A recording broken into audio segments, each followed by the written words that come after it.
Абай Көненбаев «Көзімнің қарасы».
Абай, сенбе жұртқа тұрса да қанша мақтап.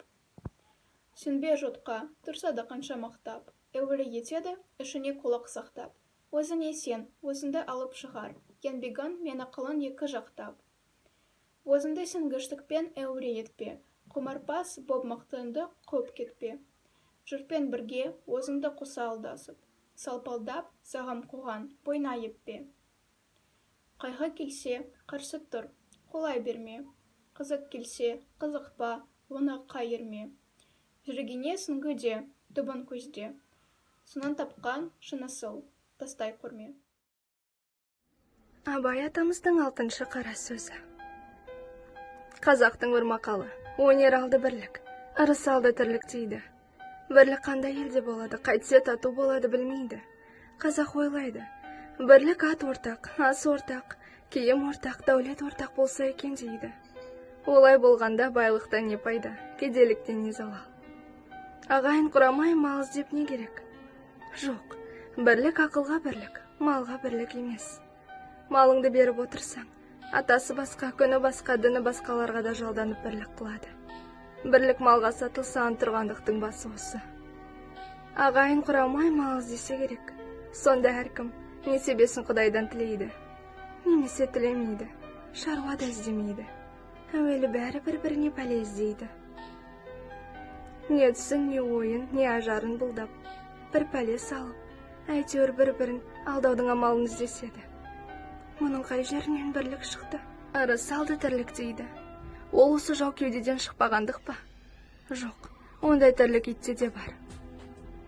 Сол тірлікті қымбат көріп болдаған адам өлімді жау көріп ақыретке дұшпан болады. Жанын қорғалатып жаудан қашып, қорқақ атанып, еңбек қылудан қашып, еріншек атанып, ез атанып, дүниедегі әлгі айтылған ырысқа дұшпан болады. Ол айтқан тірлік олар емес. Көкірегі көңілі тірі болса соны айтады. Өзің тірі бола тұрып көкірегің өлі болса, ақыл табуға сөзі қалмайсың. Адал еңбекпен ерінбей жүріп мал табуға жігері қыла алмайсың. Кеселді жалқау қыл жақпас, әзір тамақ әзір әс. Сыртың пысық ішің нәс, артын ойлап ұялмас. Болып жүрмін тірімін деме, онан да Алла жіберген ақ бұйрықты өлімнің өзі артық. Абай Құнанбайұлы құр айғай бақырған.